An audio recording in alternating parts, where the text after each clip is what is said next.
Hey, hey, nice to see everyone. I'm Harlan, and it's an idea that was mentioned, and I might run with it, and we'll see how it goes.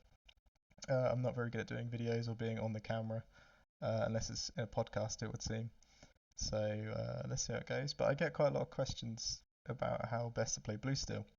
So I've been playing quite a bit of it recently, ever since we realised it has quite a good matchup into the latest Green Steel lists. It does still have the issues with red blue, which always makes me on the fence with this deck, even though it's pretty much my favourite deck in the game. But we're going to go into some of the card choices and the ones I've made. It's hard to say, we're still a month out for store champs, but I'd be looking at a list quite like this if I was to bring it to local scenes and stuff like that. We've got a bit of everything. Mainly want to deal with, of course, meta decks, but I think some of these choices also help us versus the less common picks, shall we say. Um, I'm not saying we're going to get 3 rounds of Broom decks, but you still don't want to lose to a Broom. Uh, but yeah, going in at the first card, we've got Smee, like the strongest 2 drop in the game, in my opinion. It's confusing to me when people don't staple this card in their decks and play 4x of him because he's just so powerful. And because we have things like Cogsworth, and also even the 1 damage he takes isn't the worst thing in the world. Because he still quests for 2, he can actually just, for us, how we use him, he can just sit on the board quite early on. So whilst he's sat on the board, you can actually get busy doing the things you need to do, which is ramping, setting up for your dime and your bigger drops, which can start interacting with the board a lot more. So he's just really amazing character to pick. I mean, they've tried Scuttle and stuff like that. I've had a look at that card. Um, Whiffing on Scuttle, it feels worse than whiffing on Aerial, because what usually happens is you get your hand out and it's like 3 cards you really need or something like that, and maybe a Porpsicle if you're lucky, but it's it's not good. So I'm sticking with Smee. 4x the Mickey. 1 jump ahead's probably still good, but the way I've always enjoyed Blue Steel is having my ramp sort of connected to turn 3. It is quite predictable. Instead of playing the 1 jump ahead, of course, would be the other option. We go to the 4x Mickey. Yeah, so our ramp always done on 3, and that means we can start moving towards putting things like removal and stuff like that earlier on. Right now we're running Baboom because we can see down here we have such a high unink count, and that's just really going to sort of screw our game up. Don't really screw it up. I can manage around 17 ink, and that's fine with me. I've tried to 18 before. Uh, we're not really that restricted on our choices because of that, but the deck does come with staples like Mickey or 1 jump ahead, Whole New World, Grab Your Swords, and even the dimes as well. They're all uninkables, so we go into the list with quite a high amount. So we want to try new cards out like Aerial. We're kind of stuck, and if we want to add some nicer removal like Zeus, because Zeus is really nice in Blue Steel, I don't think it works very well in many other decks except Blue Steel and Amber Steel, but it's really, really good. We kept it to Bell. That's a fluctuating number. I wouldn't be upset if someone went up to 3. 4 would seem quite a drastic bit, but 2's always seem fine. When you need her, you usually have set up your dime and stuff, and you can just start wheeling into finding the bell because if you have a dime set up and you wheel, it's only going to cost you 6 ink to actually get a dime tap, and then she's on board and she can quest for 5. So she's either going to be the closer to your game or this threat they have to deal with, which isn't hard as she's a 2/4, and most decks these days have an answer to anything that has 2 or less attack, but it's still good, and it's still good to keep it 2. We have gained some new dime targets like Aerial, and Tamatel is appearing back in the list as well. We cut the McDuck Manners because McDuck Manor was really good in a meta where Be Prepared dominates it, but I'm just seeing it cut more and more in most decks. So we had to take them out because it just needed the space really. But I think you could still use it. I'm predicting at local scenes there's going to be still a lot of red purple players because the big meta decks choices is if you're a red purple player, you might swap to red blue because you got the cards. But building a green steel deck from scratch is going to set you back a few hundreds really. But we'll see. And of course, Harem is in my opinion, best card in the game. It's a 1/6, which don't know why he has 6 health. It should have been 5. So Zeus could be a good answer for it, but it's not. So he also gives you the draw on the play and when he quests. So I just think he's so powerful, really. But of course, don't really need to over-explain him. Cogsworth is falling out of favour with a lot of players recently. I still think he brings the deck together. He's falling out of favour because in red blue you pretty much never use him, and now with Sisu out, you never really use him because that trade's just too nice for them. You spent 5 ink to develop this character, and they play a big drop that just takes it out, and then it might take a Hiram out, might take a Mickey out as well, and it's just not worth the value. But it's still into green steel, amber steel, the mirror, so much stuff it works with. So I just think we have to keep that at 4x. This is a card we can change around with, but right now we're on Beast, which is the item breaker. And I think we need item breaking because of Ariel. We don't want to be in a spot where Ariel's not questing for 5 because they've got more items than us. And we don't even have any answers for it. I mean, we have that, but that's something different. But it's just nice to be able to know we can do that. And versus red blue, our worst matchup, it gives us just another little percentage chance of winning, which is just really, really good. Ariel's great. She's got ward. The 2 unink is sorry, the uninkable is kind of what's making me only keep her at 2, but I think I could see myself going up to 3 if I could find the room. Because in a lot of the matchups, she just wins you. She's I'm seeing less and less Tremaine, and even if there's a Tremaine out, you might have a Mickey or something sticking around, which just makes it awkward for them. And she's 3/4, so grab your swords won't get anything in there unless they double grab your swords, which is unlikely. So she's just going to sit on the board. She can sing for you. She can quest. And at a 3/4 body, like, I'm not saying you would trade with her, but if you had a Cogsworth out and you lose if you don't trade, you probably would use her. So yeah, she's just great. Tinkerbell, I like. I think this is the thing that makes me like the deck the most is I get to play 4x of Tinkerbell, which is a really really strong card. Um, she's can get through all the Buckies as well right now, which is just great. And then putting 1 damage across the board lines you up for using things like Grab Your Sword. And the new edition, I say new edition, but I saw a lot of players using it in set 2, is Simba, because Simba in a sense is a more advanced way to use Tinkerbell. It's 2 damage focused onto something. So on the draw or even on the play as well, you lose board hard-ish in blue steel, because you're not going to be playing a 1 drop, 2 drop, 3 drop, 4 drop. You're going to play a 2 drop to stand and stick around, and then you're just going to start ramping with Quill or Mickey. And then you want to get to things like this and her on playability. And then, of course, when she attacks as well, she gets to do another 2 damage, can equal out the board again. So, in a sense, the way Blue Steel, it's really like it and really like this card is you give up a bit of the board, just so you can play this later on and win it back. And then we can do the same with Simba, but that's even better because now we can target 2 damage onto something. It shines up really well in Amber Steel matchups, but into anything, just putting 2 damage out there, then you've got a 5/7, so they can't Medusa it, they can't do like load of things to it. It's a really nice card for that. Tamatoa's came back because again Tremaine is not really seeing much play, so it's just good to get him out there. A 5/8 as well into Green Steel. Uh, I've heard Green Steel players say they worry about the card or they don't like it, but they run so many copies of Bruno. I don't understand how it can be an issue for them, but I guess you wouldn't stick a Bruno in your hand, um, waiting for turn 8. You'd have to draw or top deck the Bruno. So yeah, I can see why that's a problem for Green Steel players as well.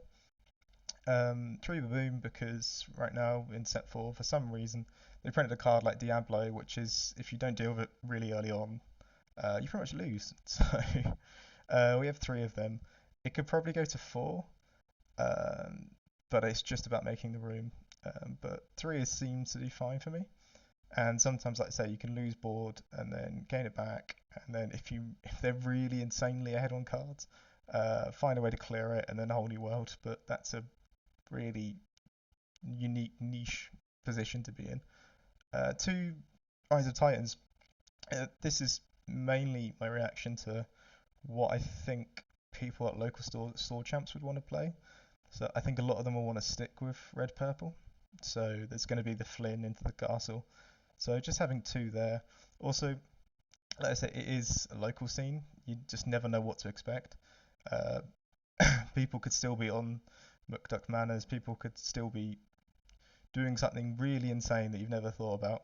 So we kept it at two. There was a play to use Captain Hook, because he'll do three damage, and then you'll have something that can do four, like a beast or um, uh, Tinkerbell. But I just never found it quick enough to do that. And also, you were hoping that your Hook never traded anything, survived to the point where you set up another character that does four damage, and then took it out. You can Zeus and then hit with a hook, but still, it was just clunky. It seems like Blue Steel as well is the only deck that can afford to run this card because it's a pretty terrible card. I wouldn't want to see it in Amber Steel or Green Steel, just because it's going to cost you three ink. You don't play much ink on them decks. But with Blue Steel, we ramp really hard.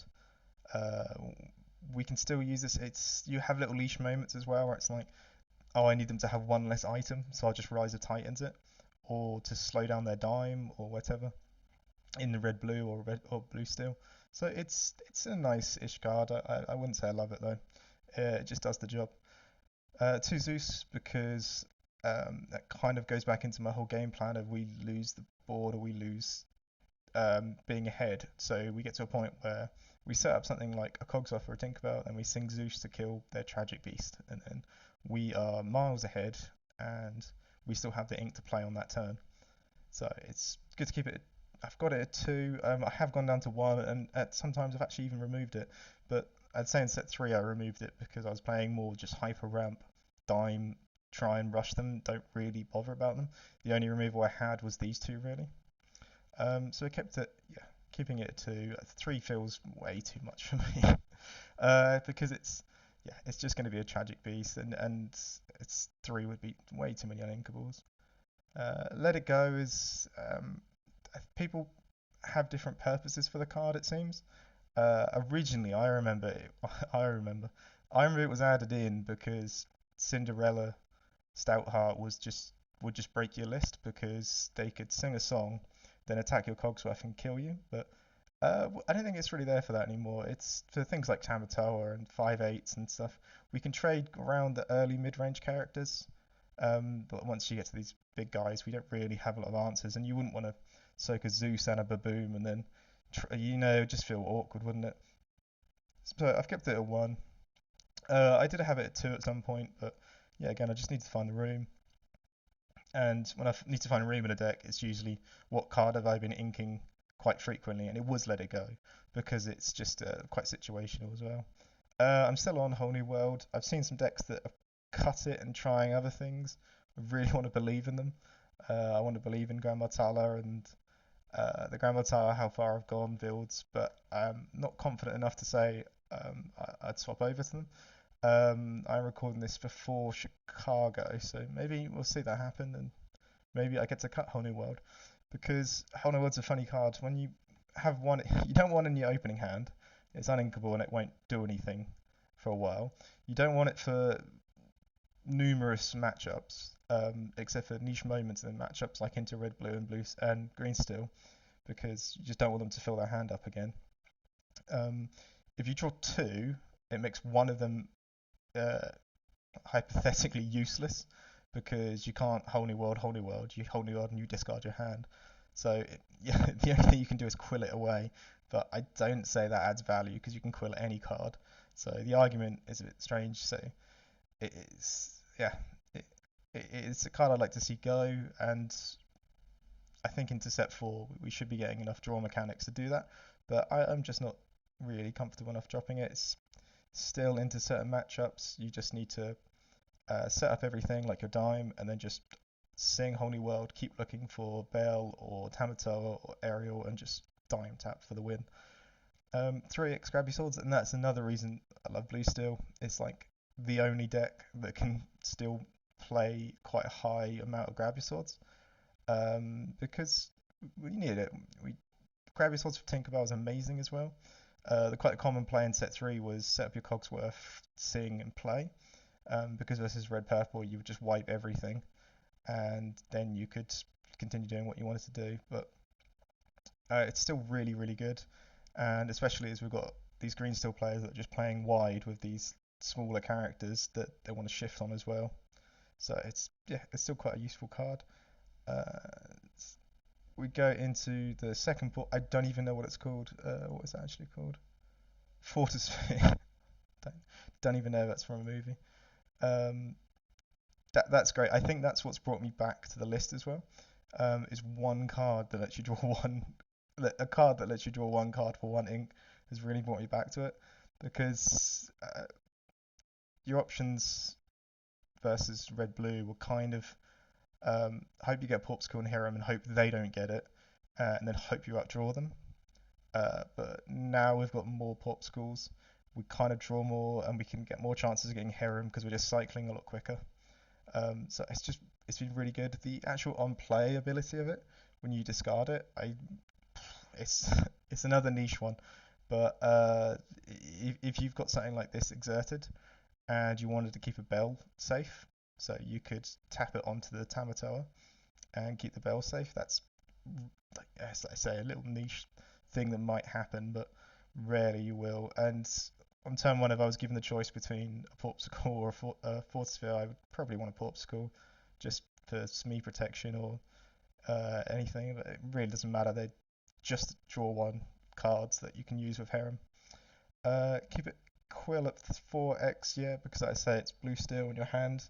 Quite frequently just fills up with terrible cards you don't need. I say terrible cards, but once you've got, I say, two whole new worlds in hand, you just want to start quilling them. But more often than not, I will go for the Mickey routes over the quill. The only time I wouldn't probably is into red blue because you want to keep up with their ramp. But in the mirror on the play, you can win most of them by playing Smee, Mickey into Cogsworth, and then just keep putting the pressure on and keep turning sideways, because the deck sort of struggles with removing things once Cogsworth down. So yeah, I just really like Mickey as well over one jump ahead. Hope that's come quite across in this video. Um, what was I going to say after that? After my joy for it. Yeah, but it's still good. Even into green steel though, you would ink it because you don't want your hand size thin because they'll jump on that with their discarding. You could possibly use it if you notice they haven't set up a Bucky. Sudden Chill's sort of going these days. You haven't got any songs in hand, so Ursula's not going to just grab a song. So yeah, it's just still a good card. There's a lot of the set one cards were just written and they were just best in slot, like Tinkerbell and like Quill, and they're not really going to fall out of favour there, are they? And then two Lucky Dimes. It's the card I'm seeing a lot of people hate right now. There's a lot of ban Bucky, ban Lucky Dimes, but it does the job. When I originally tried it in set three, I just wanted something that worked like Spellbook. So I played one for a little bit, and I didn't even play Bell or anything. I still had the 6-drop Gaston, and the idea was that once you've lost board, once you've lost castles, you can start lucky diming stuff, and it just gets you over the finish line. But that's in a red-purple meta, which it looks like we're not heading into. But it's still an amazing card. Um, yeah, no, that's me blabbering over this deck that I really like. If anyone has any questions though, you know where I am on Discord. So thank you.